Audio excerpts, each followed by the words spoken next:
Counting careless in the sky.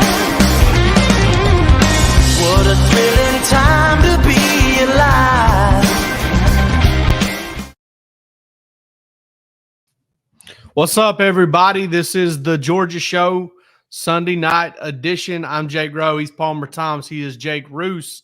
And we've got a lot to cover. We had such an amazing week last week at DawgsHQ, just in terms of new folks coming, visiting the site, traffic, new signups. We appreciate every single person who did that. And it's not going to slow down. The transfer portal is still just wide open, and it's hard to believe. This is day 7. I feel like the transfer portal has been open since August of last year. Yeah. Just for like a week. It's been a week, and it feels like it's been here for months and months and months. And there's plenty to talk about. And listen, I want, as a reminder, not to you guys watching as much as to our guys here. Got a lot of stuff behind the paywall over at DawgsHQ. We're cool with some of that trickling out, but not all of it. And Georgia, as far as I know, from the transfer ranks, what do we think? 3 transfer portal visitors this weekend between London Humphreys, Xavier McLeod, and Michael Jackson III. Billie Jean. No, I don't think anybody named Billie Jean was visiting this weekend, but yeah. So I mean, listen. I'll say this. In no way is this even close to over. In no way is this even close to settled. And there are guys that Georgia knows it's interested in that are going to enter the portal in the coming weeks. There are guys that Georgia has no idea about. One thing that somebody told me earlier today, I was talking with Rusty about it. I shared Rusty. He goes, man, I didn't think about it like that. Some of these guys are finishing up with classes, and like they've got to stick around for right now. But when they finish classes and they can just say, I'm out, they're going to enter the portal. And because they know that they don't have to have a face-to-face conversation with anybody anymore. That goes for Georgia and other schools. That's what I was about to say. Is Georgia is kind of beholden to this same thing, right? I mean, it's like there are names with Georgia that are associated. This doesn't just work one way, man. So yeah, the Dogs are going to be susceptible to this just like everybody else. And there's been buzz around some surprise names that we've had over at DawgsHQ. There's been some names that have popped up listen, a week ago, were we talking about Michael Jackson III? That wouldn't kind of sprung up, man. Now it makes sense in context, right? Because you got David Hill in Athens. He's on the Georgia staff. He was the coach at Desert Pines when he was there. The Darnell Washington connection. This is a guy who knows him well. So it makes sense. If he's looking around, he's going to visit an old friend who's now on the Georgia staff. We'll see how that one goes. But there's a lot of craziness still to go. Marvin Jones Jr., huh? Okay, Sammy. Appreciate the suggestion over there. Yeah, look, I mean, listen, you can't cross. Is there one guy that you would say definitively, and I'm asking both of you this question, that you would say definitively 1,000% will be, if you had to bet your house, your firstborn child that will be on Georgia's roster next year? I don't think you can do that for a single player in the country. Drew Bobo, maybe. Okay. All right. Good Malachi Stark. Good pull. But I mean, Jackson Muschamp probably also for similar reasons. I think he graduated. So. This is a widespread issue throughout all of college football. Oscar Delp. I think my pick would be Oscar Delp. Okay. This would be my. I mean, there's no chance. You trust. Yeah. I mean, a guy named Oscar, that's a trustworthy guy. You feel good about a guy named Oscar. I don't know why this just made me think of this, and since Rusty's not on here, the cats are gonna while the cat's away, the mice will play a little bit because Rusty likes to keep it on the rails. But it makes me think of that little video going around about the little British boy and for the Christmas. Yeah, and he's like, on the good list, actually. I don't know why the name Oscar makes me think of that. I punch his beard off. Yeah. Oh, it's such a good video, dude. But I mean, you're right. You're 100% right. It's really hard to nail down just who. I mean, listen. let's be honest. There's been Marvin Jones rumors out there. I don't know that that's going to happen. And it shouldn't be surprising, right? I mean, in this era, given the ties that his family has to Florida State, that makes all the sense in the world to me. I mean, all right, Palmer, one take. All right, pretend we're filming it live. You got one take. But we are. So. In a very real sense, that's happening. Yeah, but we're gonna have to. That's a reminder, Jake. This is live. It's like we're filming it. Yeah, but this is the minor leagues. Okay, let's imagine we're gonna put this bad boy on Good Morning America in the morning. Okay, break it down for us. How much attrition has to happen? Because that's another thing we've got to think about here, y'all. Georgia's got one player on the entire roster that has to go. His name's Tramel Wildthower. He's been here since Jesus was a child. Basically. He was here my freshman year. Yeah, he was. I mean, I remember he was my favorite. He was one of the reasons I decided to come to Georgia back in 03. He served me pizza at Snelling, so yeah, it was great. But so that's the only guy that's got to go. Everybody else has eligibility left. Palmer explained to us with 27 commitments. Is it 27 or 28? 28 commitments. 28 commitments and probably wanting to add at least 6 players in the transfer portal. It's 34. We're going to talk about a guy that I'm sure they'd like to add down the stretch here later out of this recruiting class. So they may add 35. It's got to come from somewhere because right now 11 scholarship guys have entered the portal. Yeah, so, if you're thinking about 85 from last year, 12 of those have entered the portal in the 11 this week, plus Smoke Buoy being off of that 85. And honestly, I'm going to go ahead and put this out there right now. I'm pretty sure Smoke Buoy's spot is still taken. I think it is too. I think you're right. It's still taken for another football season. So yeah. I think Georgia's basically going to be unless he ends up somewhere else, right? I know. I think even if he ends up somewhere else, he's still a counter for Georgia for at least this next football season. So I think Georgia's operating from an 84 standpoint instead of 85. So, if you think about it, you've got 74 guys, 74 spots accounted for on that 85. And then if you want to add in the 28 commits, that brings you up to 102. And so to get from 102 back down to 85, you got to lose 17. And which comes from the NFL draft, but and other transfer portal decisions, but and so losing 17 is a lot easier than it sounds. Just with 20 something guys that have quote unquote NFL draft decisions, plus other guys that are going to portal out. 17 is a lot, it isn't all too difficult to get.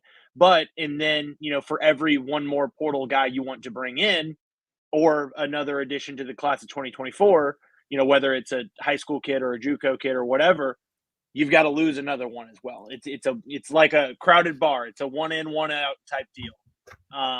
So, we're looking at what? I mean, I think of this from a content perspective. We're looking at 25 more roster movement type stories. It may 30, 31. It's going to end up being an odd number, I believe, just based on getting to the 85. We got a question over here that I think we should address. Ben Barrett says, can y'all elaborate on why Smoke will count for next year? I can't get into the weeds on it because I really don't know the ins and outs, just all the details. But it's got to do with the fact that he's an SEC to SEC guy. And again, I'm not 100% sure on that, but I believe that's the case. And if it is, it's whatever. It's one scholarship guy, but yeah, I mean, what we're looking at here, though, is you're probably looking at, Kamari Lassiter and Brock Bowers and Dejan Edwards and Kendall Milton. At the very least. Cedric Van Pran. Yeah, Cedric Van Pran for sure. Marius Mims for sure. Those are the guys that we fully expect. I mean, I still think there's a good chance, there's a very real chance that Ladd and Bullard and Smile Monday and all those guys go. But I do think those guys are still mulling it over, and there's also a very real chance that they come back. So, listen, in no what shape, form is Georgia done in the portal in terms of guys leaving. I think if we really racked our brains here, there got some guys that kind of, come out. And I don't want to sit here and mention them because I feel like that may come across as disrespectful to their people, and I definitely don't want to do that. But there's some offensive linemen that come to mind. There's some more guys in the linebacker rooms that come to mind. There's some more guys in the receiver room that come to mind. Sure. So I'd be surprised if Georgia doesn't have 4 or 5 more guys enter the transfer portal. That digs into that 17 number you're talking about. Plus, it's not just 17; it's the 6 or 7 guys that they add via the portal as well. Right. That's after the 17 is where it becomes that 1 in, 1 out type deal. And so Georgia's going to need if we're talking about the potential of a Travis Etienne, or Trevor Etienne. I'd love to add Travis. I'd love to add Trevor Etienne. I know that regardless of whether he ends up in Georgia, whether he ends up in Georgia or whether Georgia ends up playing him or whatnot, I'm gonna mess that up every time. Yeah. Trevor Etienne. If we're talking about him, as a potential guy for Georgia, which Georgia's been floated around with him, then you're maybe talking about a 1 in, 1 out type deal in that running back room. And so, some of those guys that, wouldn't necessarily be on our list of, okay, those guys would make sense. Maybe they, when Georgia takes somebody for that position, then they say, oh, well, it makes sense for me to leave. They become it makes sense for them to leave type deal. Sure. Yeah, it probably paints a clearer picture for him. Etienne would certainly do that, maybe in a running back room. Guy like London Humphreys, perhaps in the wide receiver room. And I think that's, part of this, right? You got to see where do you stack up and where does Georgia feel like they need to add? Because if they feel like they need to add at your position, that's probably not a good feeling for you moving forward.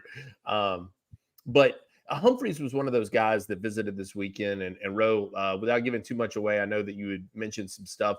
I think really what I think people need to know about this kid is what the view of this guy is, because when people hear Vanderbilt wide receiver, that's not exactly electrifying many Jimmies. You know what I'm saying? There's a reason Georgia went after this kid so quickly out of the portal, and I've kind of checked with everybody I could possibly check with, like everybody I can think of that is going to have an educated opinion on this guy, and all of them have done their homework. All of them think he is a big time athlete and a guy that absolutely belongs in the SEC. And you look at his numbers are right on par with what Roma Dunze did at Washington and what AD Mitchell did at Georgia and what Jermaine Burton did at Georgia all as freshmen. So, I definitely think that he's a very good player. I mean, he's probably a legit 6'2" from what I'm told, which puts him as one of Georgia's bigger wideouts. He's a 10'6", 10'5", 10'6", 100-meter guy that can really run. Rusty and I talked about the fact that, Malachi Starks may have caught him in Murfreesboro, if the stadium if there wasn't construction between then and there. So it was, they were going to need to find some way to get him to cut back to catch him in that game. But he's a really good player. And I think he's very high on Georgia's board. Georgia has been very patient in the portal in the past. A lot of P's there. But I do think that the fact that they've gone after this kid so quickly means something. The same for Xavier McLeod, who was a big time target for them in last year's class. Before we move on to talk about Georgia guys going to the NFL draft, what better time than for a herky jerky transition into one of our partners, and that is Prize Picks. Prize Picks is a skill-based fantasy game. And listen, it's daily fantasy. You're placing entries. You got player projections. This is not any sort of thing that you look at and you're like, I'm going to guess. I'm just going to try to, no, man, this is skill based. This is looking at the stats, looking at the trends, looking at the numbers. You can give yourself a really good chance to do well on this. Palmer and I have done really well on this, and Rusty as well, making our Wednesday night picks. I think we've made a couple $100 with our picks, and we are very happy with those picks. But right now, I mean, like, listen, there's some on Sunday Night Football, and Monday Night Football. 2 Monday night football games this week. Yes, that's right. There are 2 Monday Night Football games. Whoever's playing against the Titans, we're going to say over. It's probably a good bet. Yeah, whoever's playing the Titans, we're just going to say over for those. There's your boy Will Levis, Jake. You love him. So. Oh yeah, no, he's not playing against the Titans though. If he was, I'd feel more confident. In some ways, but like Tua's playing the Titans. I think Tua's probably going to go over. But listen, the way this works is you get opportunities. They lay it out there for you. Josh Allen, Cooper Kupp, Travis Kelce, you name it. They put it out there, over under. You pick the over or you pick the under. You put 3 in. You have a chance to win a little cash there. And it's skill based. It's awesome. It includes the NBA, MLB, NFL, NHL, PGA, college football, men's basketball, women's basketball, soccer, esports, you name it. There are so many different ways out there to play. And for right now, you can use the promo code DAWGS, DAWGS, and you can get prize match up to $100 with your first entry. It means you put in 50, they will match your entry up to $50 with the promo code DAWGS. Listen, go check out Prize Picks, have some fun on Sundays now that college football season is basically over. And from what I understand, this will extend throughout the playoffs as well, so it'll be a lot of fun. All right, let's jump into these NFL draft things. And guys, there's one thing that I think, since we've been on Carson Beck watch all week, right? I think folks have gotten on this thing that they're like, oh, man, everybody's about to make their decision. Not the case. All right. Carson Beck, Georgia needs to know from Carson Beck. Javon Bullard, Kamari Lassiter, Lab McConkey, those guys are probably going to take their time. And I think that's something that everybody kind of needs to understand is that, I'm going to use the very arrogant but apt thing with that Greg Sankey used with Sesame Street the other day. One of these things is not like the other. And Carson Beck's situation is one Georgia needs to know about. And I'm not ashamed, but not afraid to say it. Roos, you had some information on this weekend. So did I. Everything we're hearing right now, guys, it's the same thing we reported early last week. Believe Carson Beck is leading towards coming back. Yeah, that's my feeling, certainly, based on what I've heard. What's interesting is I don't know what the holdup is. And, what was, and somebody said, it was funny. Somebody on the board mentioned and just said, wouldn't it be great if there was just nothing and he just did it? And he told the coaching staff and there was just no big thing. Obviously, in the world of marketing and NIL, that would draw way too many eyes for him to pass up the opportunity to do that. But it would be cool to see. But yeah, no, I mean, as of right now, I feel good about it. Does he wait maybe for a draft grade to come back and kind of see where that? I don't know, man. I don't know. It doesn't seem, like I said, to me, everything I've heard points to the positive for Georgia bringing back the quarterback, and that would be huge, man. But they need to know that, like you said, man. They need to know it quick. That's going to, and they may know. They may know. They may. You're right. They may. And but that, to me, that would sway some of these transfer portal decisions possibly as well. I mean, if I'm a guy like a Lennon Humphreys, for example, and I know that I can come back with a guy who was one of the best passers in the nation, certainly one of the best in conference, that might, push the needle for me a little bit as well. So, that's a selling point in a lot of ways. We have heard that he's been practicing, right, as well. So that's to the positive also. But, it's not done until it's done, man. It's like I said, give me somebody who's 1,000% outside of a coach's kid, and we'll talk. Yeah, and Georgia will practice a few more times next week, from what we understand. I think they've got 2 or 3 practices lined up for next week. Fully expect Carson to be engaged in all of those, which, again, I believe Rusty put it this way the other day when he was talking about it, is it's definitely not a bad thing. It's definitely not a bad thing. Palmer, give us a good conspiracy theory here on these draft selections. I'm going to put you on the spot. Give us something interesting, good. Come up with something. You're good at coming up with these conspiracy theories. No, I don't know where you think that I'm good at coming up with conspiracy Palmer's a theories. conspiracy theorist. I spent a lot of times in the car with him. He says crazy shit. Yeah, no, I typically say that just to counter you, Jake. No, I mean, Trust me, buddy. I totally understand. I know Contrarian Palmer real well. On the topic of Carson, though, I mean, it makes sense why he would come back. You're looking at a guy, and I wrote this in Rest and React at some point, and in the NFL draft decision piece that I did as well, kind of exploring stay or go for the 20 guys, and my confidence levels on them. It makes sense why Carson would want to come back because, and it makes sense why he probably should come back. In the biggest game of the year, he did not have his best game. That Alabama tape is the one that is going to be evaluated the most if he does decide to go pro. And ultimately, guys that don't have but 14 starts under their belt don't do that well in the NFL. And I know that there's a lot of, you could look at guys that are very experienced that don't do well in the NFL either. But the guys that aren't very experienced at all, they typically, more often than not, probably don't hit at a higher rate than guys that are experienced. And so, to me, I think if you're Carson, the NFL and the NFL draft, they're looking for knocks on you. And so, if the biggest knock on you is going to be your experience, come back and control that. That's something that you have control over. Come back and get that experience. And then look, he's not going to be, if he were to decide to declare this year and be in the 2024 draft, the top two spots in terms of quarterbacks are pretty solidified.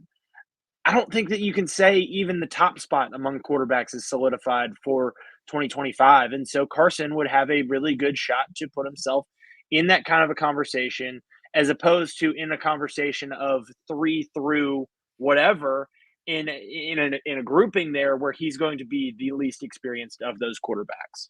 I don't know, Palmer. I mean, top spot for quarterbacks next year. I mean, I don't know if you've seen, but Colorado went out there and they solidified that offensive line with guys from powerhouses known as UTEP and UConn. And they got a true freshman as well. Jackson State, I believe. They got a Jackson State offensive lineman. There's juggernauts. There's no way these guys won't gel immediately. It's going to be the greatest offensive line maybe ever put together. It's going to, listen, I will say, it's so much better than that one they put together last year in the pool. I was going to say, it's probably going to be better than the one from last year. I think. Maybe. But let's blow it out of proportion no matter what, though. No, I want to ask you both this. Do you think, because this has been kicked around a little bit on the message board, I try not to think that Ladd's decision will be impacted by what Beck does? If Beck says, "Hey, I'm back," does that? I'm really glad. I'm really glad you brought that up because I totally agree. I do believe that. Yeah. But I honestly believe that I think there is more reason for Carson Beck to go pro than I think there's Ladd McConkey to go pro. Yeah, I can see that. I would agree. But here's what I'll say, Roos, is I think Carson coming back gives you a shot for Ladd to come back. If Carson does not come back, Ladd does not come back. I would agree with that also. If Carson comes back, you've got a shot for Ladd to potentially make that decision to say, hey, I know the quarterback that I'm going to be playing with is really talented. I know that, this is a situation that, knock on wood, if I could stay healthy, then I can improve my draft stock because I'm going to be working with a quarterback. If there's uncertainty at the quarterback position, he's not going to, take a chance on coming back and, maybe getting hurt again. Yeah. My thing with Ladd is this: give me as many of them as I can possibly get on a football team. Okay. Like I believe in the kid. I think he's tough as heck. I think he's extremely smart, and I think he's an extremely talented football player. But if you're a 5'9", 190-pound football player, you just had the season that confirms every fear that an NFL scout or an NFL front office personnel has about you, and that's that you're not going to be able to stay healthy.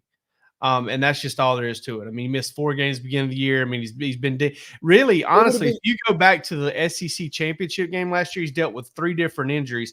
He's the kind of guy at this point in his development that he's probably, there are some teams that if they find anything degenerative, cartilage missing, arthritis, bone on bone anywhere, they're probably going to take him off of his board. I mean, think about the way that Nakobe Dean dropped, and that's a guy that didn't miss a game in college. Yeah, right. And was an outstanding. I mean, he was the best linebacker in the country. We're not talking about Ladd McConkey as the Blitnikoff winner. And Ladd could have, to me, he could have weathered the storm of missing those first 4 games. I think that if he had come, if he had come back and played the rest of the year at 100%, and it all looked good, I don't think we're even having this discussion at this point. But no, and should a sprained ankle be the kind of thing that holds you back? Probably not, because that's such a common injury. It's a laundry list. It starts becoming a laundry list, right? I mean, at some point, I mean, an ankle's not going to be hit you in the back. It's an ankle. It's, it's tough, and I just think he's going to get seriously knocked. And listen, I think the world of him. I think Georgia would be extremely fortunate to get him back. I hope he does really well in the NFL, and I think if he ever gets a real shot, he will. That's the real thing with Carson, with Ladd, with any of these guys, is the thing that people have to think about. And I love how, everybody likes to throw out there, well, you go in the 4th or 5th round, anybody who takes a strong stance on it, right? Like, man, wait around and get first round money. Well, come on, dude. That's just way oversimplifying this thing. Well, go in the 5th or 6th round, make $600,000. It's a lot of money. You're right. But the thing is, especially with the quarterback, is you're not guaranteed a shot to ever really play football if you're the 4th or the 5th round pick, unless you just go knock somebody's socks off in practice. And so, but the guy that's always going to get a shot is that top 50 pick. And so you really need to kind of get in the first couple rounds. He's going to get more than he's probably going to get more than one. Yeah. He's going to get more than one with his current team, and then maybe get another one. Yes, it's going to be. I mean, guys like that have a. Look how many different games has Baker Mayfield started a game? Teams has Baker Mayfield started a game for? At least 3. At the very least. 4. I'm sorry, 4. Okay, who are? I know the Rams. Rams. He was drafted by the Browns, Panthers, and yeah. Number 1 overall pick. Now, I'm not saying Carson Beck will ever be that, because Shedeur Sanders is going to have the Great Wall of Colorado and UTEP and UConn and Jackson State and Jordan Seaton in front of him, the savior. But anyway, he's going to have a good group in front of him. All right, one more partner we need to talk about tonight is our friends over at Gametime.co. We've talked about Gametime.co many, many times. You need to download that app. It is the best app to get tickets. If you're a Swiftie, you can get Taylor Swift tickets. If you are like Jake Roos and a big Tate McRae fan, you can get Tate McRae tickets if you want them. Palmer's a big Tate McRae fan. I'm sorry. I forgot about that. Roos is more into all 3 of us are, to be honest with you. Yes. Can't say that I'm not. Palmer's big Dua Lipa fan as well. Get tickets to Dua Lipa. Who's not? Who's not? Tommy DeVito shot his shot with Dua Lipa. I saw that was pretty funny.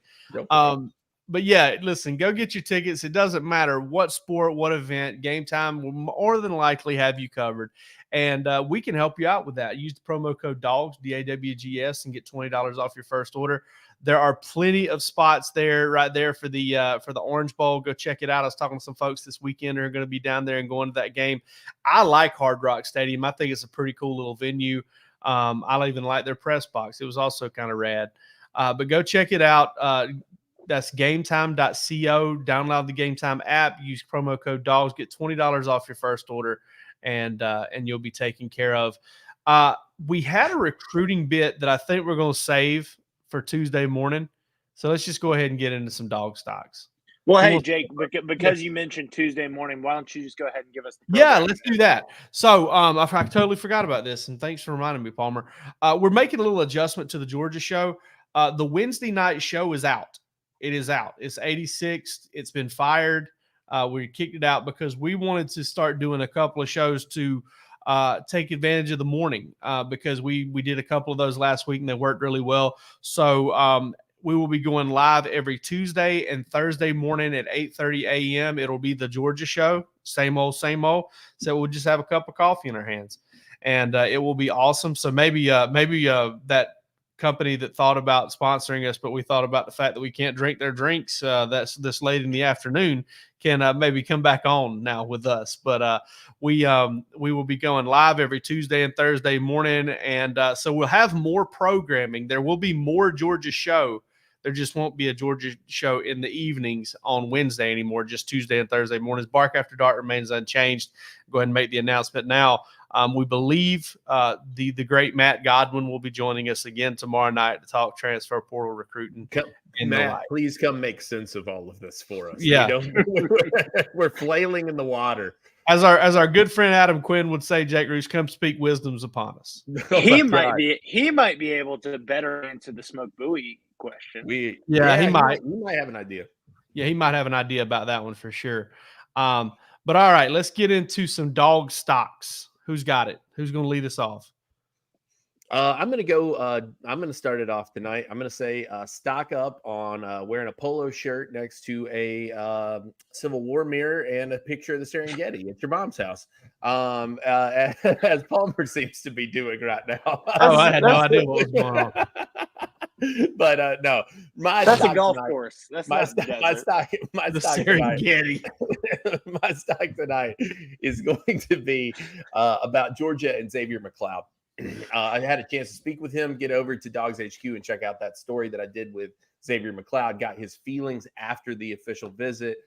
He wasted no time. He got into the portal on Monday, and on Saturday he spent the day. We're in Athens.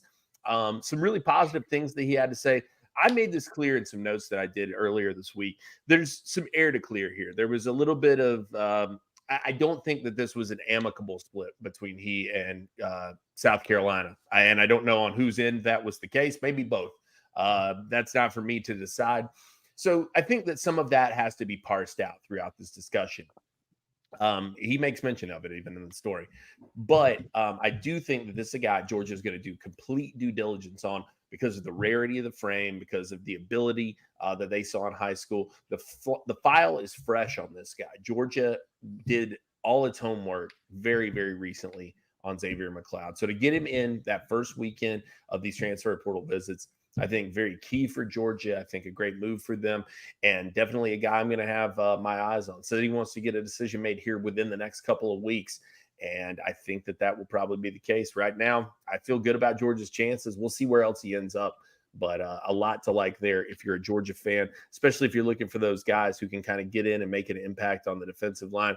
They felt like that when he was coming out of high school, and now he's had a year. He didn't play a ton for South Carolina, preserved his red shirt, but he's been in college strength and nutrition at this point, and that changes a body a lot. So very interested to see how that one goes moving forward. But I'll say stock up where Georgia stands with Xavier McCloud coming off of this OB. The next amicable split between anybody and a fighting rooster will be the first I've ever heard of. So, all right, Palmer. I will go stock up on change. Obviously, there's been the new proposal in the NCAA. It feels really meta right now. There's been the new proposal in the NCAA for an additional subdivision to where players, and schools would be able to legislate things a little bit more and the payment of it. My hope is that they would probably cut down this transfer portal window even more than they already have. Because like we were talking about earlier, I mean, we are in day 7 of it, but I don't know how they are going to maintain this thing as a 30-day window. And I don't know how we did a 45-day window last year. It just feels like, and I understand there's so much in terms of the teams that have bowl games left. Personally, I wouldn't mind seeing this move, and I understand why it's not going to move to January after those bowl games are done, those national championship and playoff bowl games are done, because these kids want to be able to enroll in their new schools. But ultimately, I wouldn't mind some change to the transfer portal with the changes that are proposed for the NCAA. So. It's such a beast that is, dominating college sports right now. And coverage of it. I mean, I think we're probably all in the same boat of notifications on for so many people and so many different accounts. And just, every time your, phone or watch or whatever buzzes every 5 minutes, you're looking to see, did a Georgia player go in? Did this, former 5-star go in? Did this person, did that person? Where are they going? Where are they visiting? Yada, yada, yada. It is so much to handle at this time of year. And I think some change and some legislation and some rules and regulations around it would be much appreciated by everybody.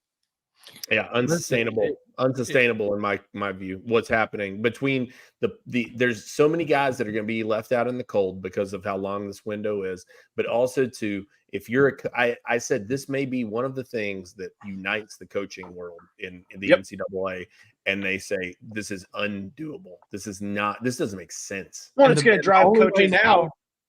And the only way now to get your arms around it is to pay the players. To pay them directly with the football subdivision that Palmer's talking about, is creating a league with, certain requirements to get in, whether it's 30 teams, whether it's 50 teams, and doing a pay for play upfront salary employee.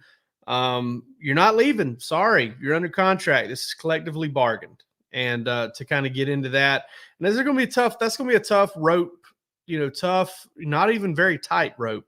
It's going to be a tough, loose rope to walk whenever you start talking about, student athletes and things of that nature. But it's going to be the norm, I think, and that's the way you've got to get your arms around it at this point. Speaking of, I want to do some dog stocks on Shohei Ohtani. I hate the Dodgers, but my God, $700 million over 10 years, unbelievable. Shohei, big man. To borrow a thing from the John Boy and Billy Big show back in the day, big man, let me hold $1. How big a boy are you, buddy? Oh, I mean, really, you can ask John Rahm the same question right now. Yeah, just wallets. Unbelievable.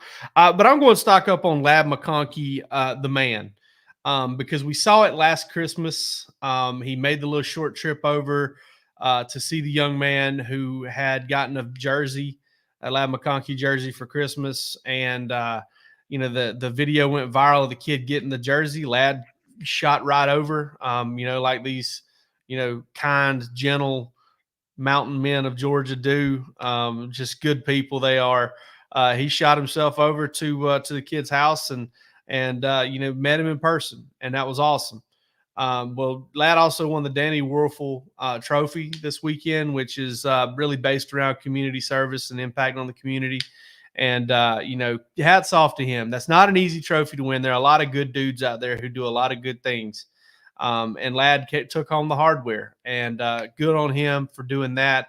And he made plans. He made plans to see the kid again this year. Oh, did he? Christmas. Yeah. Oh, sick. That kid, dude. That kid. Why did you say it like that? You've got a Christmas of a lifetime coming up. I'm just thinking about that Christmas I got Bill Walsh college football. This might be better than that. I thought I had the best Christmas ever. Yeah. It's just cool on him. Good for him for doing that. And always a great representative. University of Georgia has done some good things. And a guy that I think we've all kind of outlined probably should be in red and black next year. But, we'll be rooting for him if he decides to take it on to the NFL. That's all we've got tonight for this Georgia show. As Tony Schiavone says, I'm desperately out of time. And we will be back with you guys again tomorrow night, Bark After Dark. Hopefully the great Matt Godwin comes and saves Jake Roos and I from ourselves. And then we'll be back Tuesday and Thursday morning. But for this episode, y'all take care.